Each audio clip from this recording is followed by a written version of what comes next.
Kosjem felt her stomach turn. Such a huge change to her life on a whim. Negotiating her child's life away. She stepped out of the restaurant before anything was delivered to the table. Banquette did not follow her. She sat on the steps of the restaurant and cried. She could never have imagined herself betraying him like that. Uisten Zatadui, the best man she could have ever known. She knew, though, deep inside, that she was not really betraying him. He was gone. He would have wanted her to move on. He would have wanted her to find someone she could love like him. That was not going to happen, she knew. This is probably the next best thing. Just then, Dintar met her. Listen, I know this is a bad situation, I really do. Let me tell you something, though. I know the way people often think. You're not betraying your boyfriend. He is gone. There's no one left to betray. Your obligation to him's cut off. I know you'd rather try to find someone like that to love again, but life takes our fantasies away all the time. Kosjem narrowed her eyes. You may grow to be nearly as close to this man as you were to him. It's possible it could even be stronger if you get to know each other long enough. It's also possible you'll never properly click. That's just it, though. Marriage isn't about feelings as much as people make it out to be. It's about making a commitment to someone. You made a commitment to your boyfriend because you felt good things for him. You can do the same for this man because of the feelings you'll feel for this child. That way of thinking is so... Mtehite, I know. Or at least the way they used to be. I think there's some merit to it, though. Have you ever had that kind of relationship? Yes. I'm in a greater family, remember? Our relationships are rarely based on feelings. Gever is a clan name? Kosjem said. What are your lesser families? They mostly died out. My brother took a lesser family name, though, Dintar said, then smacked himself in the face. What was your brother's name? Dintar took a deep breath. He turned away from her and opened his mouth, but did not say anything. Just say it! Kosjem almost shouted. She felt her stomach drop again. He wouldn't be hiding it unless... Zatadui, he said. Kosjem stepped back. Your nephew was... Yes, that's why I searched you out. He's his uncle. He knew about me.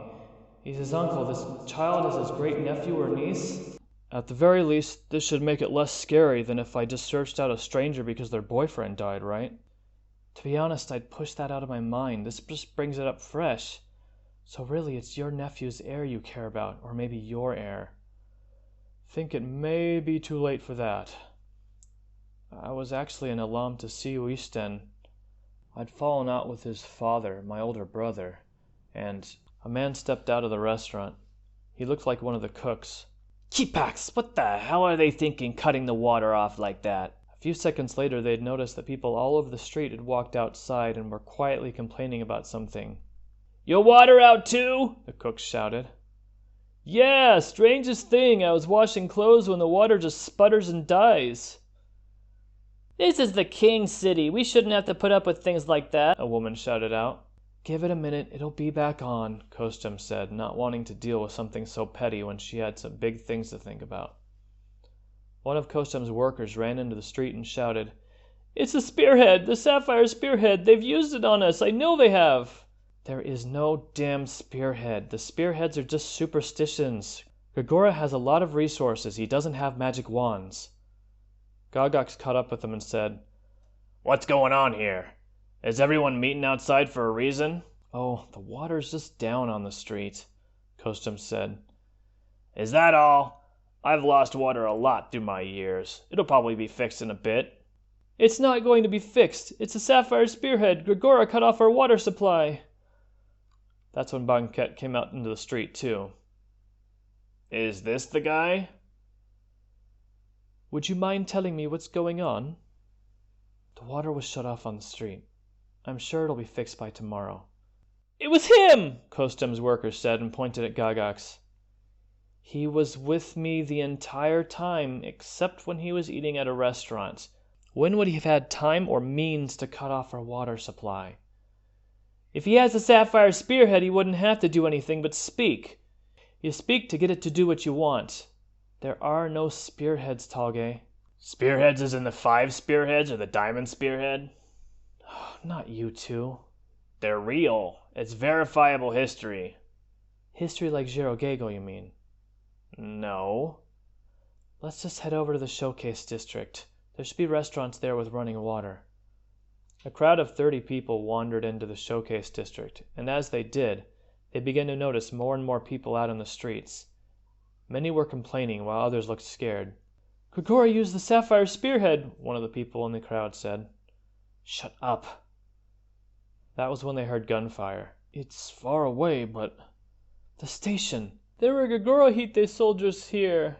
"Is your water working?" one of the crowd asked. Everyone in the crowd said no. "I'm getting reports from all over Keigos. Water is off all over the island," a man said. "I'm going to check on something. Please be careful. I'll meet with you later," Banquet said. They ran as a crowd to the station. Many of them, including Dintar, stopped short, unable to run any longer, but Gagax and Kosjem made it to the station. There was a scream of anguish from one of the men, and then some of the women screamed. There were about a dozen people lying dead at the station. "No, this can't," Kosjem said. "Ah, hell!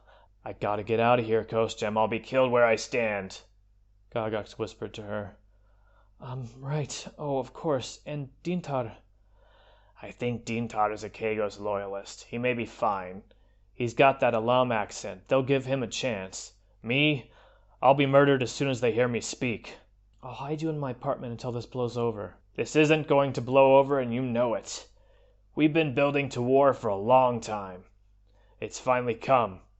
It was just a matter of time.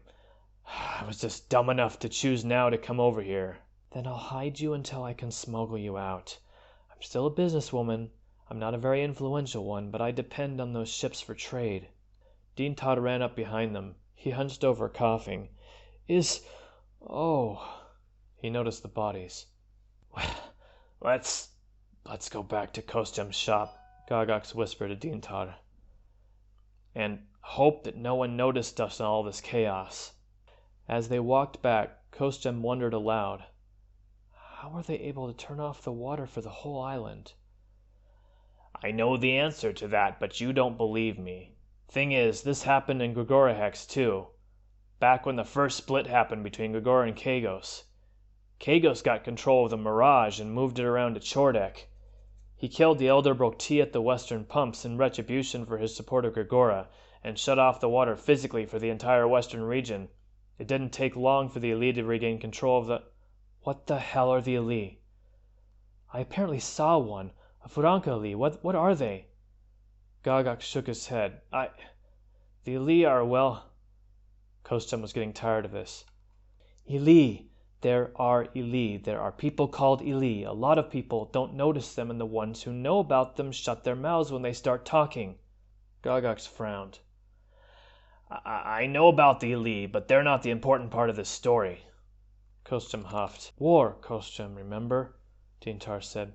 I have to agree with Gagax. We have more important things to think about. I'm not sure about Keigos attacking like that, though. Especially getting control of the Mirage. The Mirage is like a mechanical god. There's no way one person could get control over it. It takes a team of about 50 engineers to run it. Well, it happened.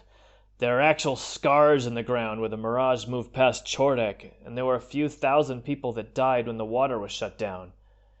He gained control of the Mirage with a diamond spearhead. Isn't the reason it takes 50 people to run it because it's really complicated? It's not because of actual power, it's just a lot of parts to consider all at the same time, Kosjem said.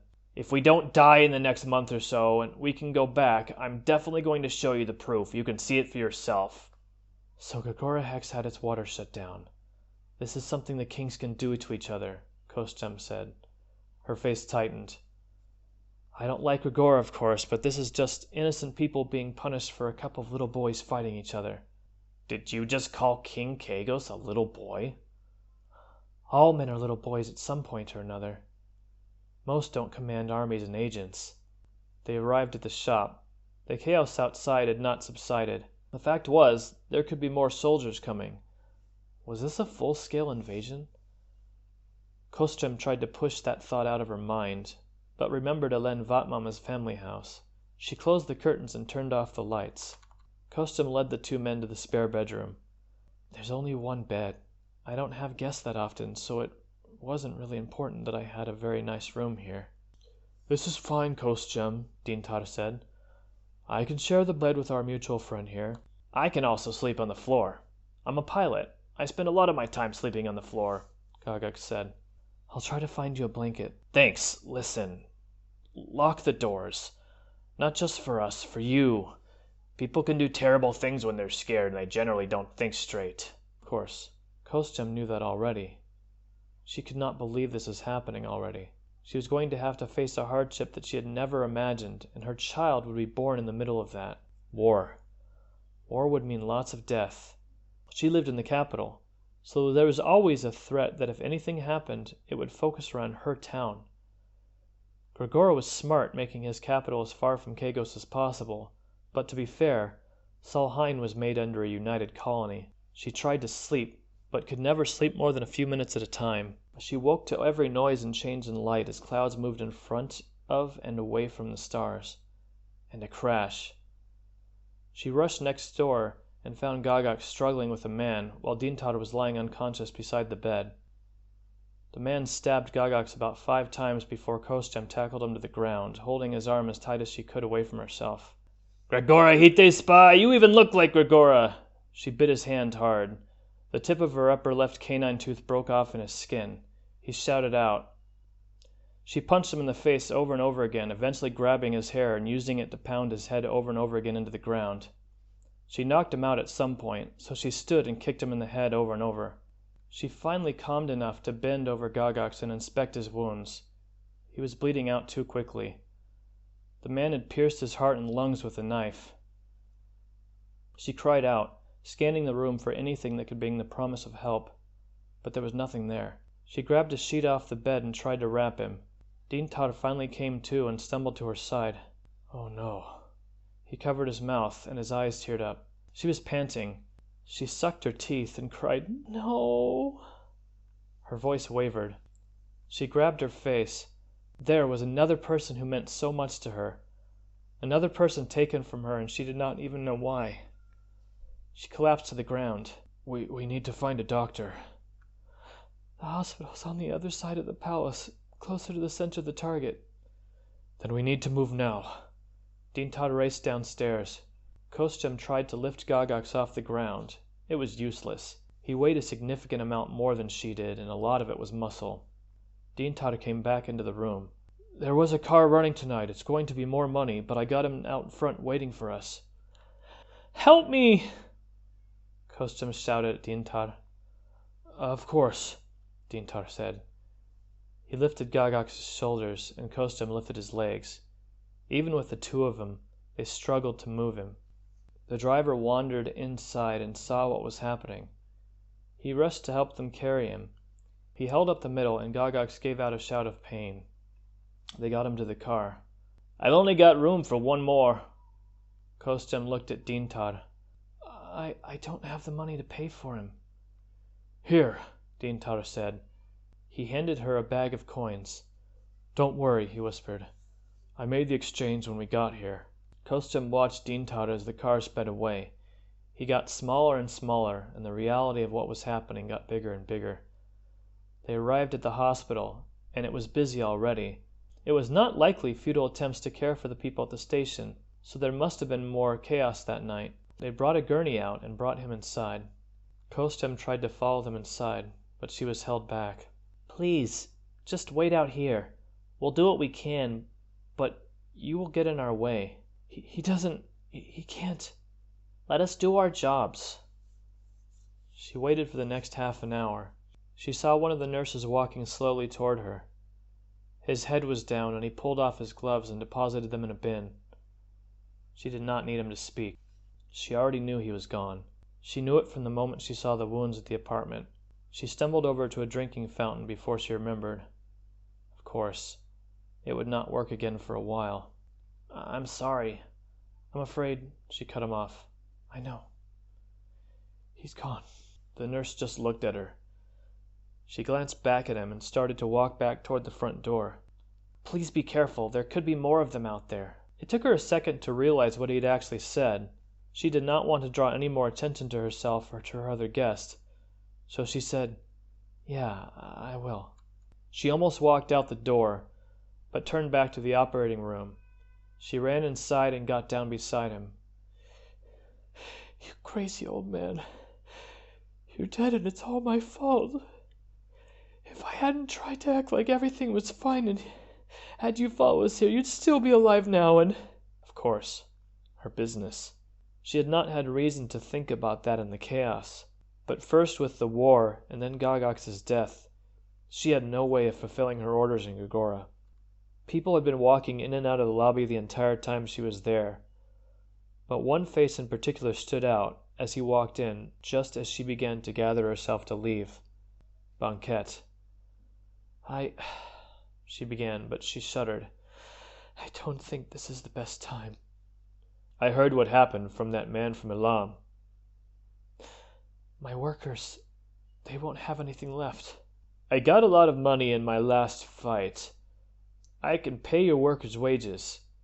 A severance for them as they find new options." "There are no new options for them." "Well, there will have to be, because this is not an option anymore.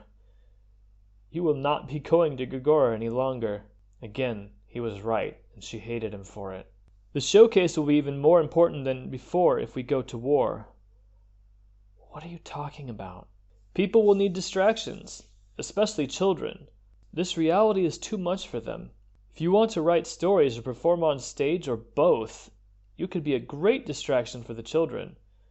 You could be a great asset, and you would be taken care of." Kosjem calmed herself and thought. She had lost everything in such a short time. This was the only out she had.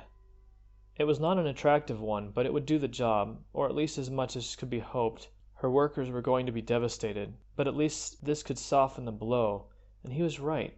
She would need help to take care of her child. "All right, I'll do it. I'll marry you. You promise to take care as much as you can with my workers." "Well, I imagine there will be more positions open in the military." She definitely did not want to think about that, but pushed it to the side. "Fine, it's a deal." She took her crest and handed it to him. She would be part of Rati's clan now. She would rather stay Taldui clan, but at least she would no longer have a connection to Gogora. "I can set up the ceremony for 1 week from now. That means the line grafting, the oath, and the consummation." As they were unable to get back to Gogora, they performed the funeral for Gygax before the wedding. The tears had already stopped for Kosjem. The only other person who would have known him even a little was Dintar, who was now stuck in Keigos territory, and with a potential target on his back. He at least knew how to carry himself like a resident of Salheim. He stayed quiet and blended in rather well. Kosjem felt as though her life had completely ended, and in many ways it had. There was a feeling like a permanent hunger inside her, but she knew this was normal. She still had not completely gotten over it for Ruishten, and now she had no time to recover. Kosjem and Banquette were married 1 week after the final agreement, just as Banquette had said. They had their line grafting and their oaths spoken before a house of authority, Ratis, as Gogora was not likely in the circumstances, and the night of the consummation, where they were observed by living family members and someone high up in the clan. It was always uncomfortable for any new couple, but it was far worse when she knew the entire thing was just for show, as she had no interest in Banquette.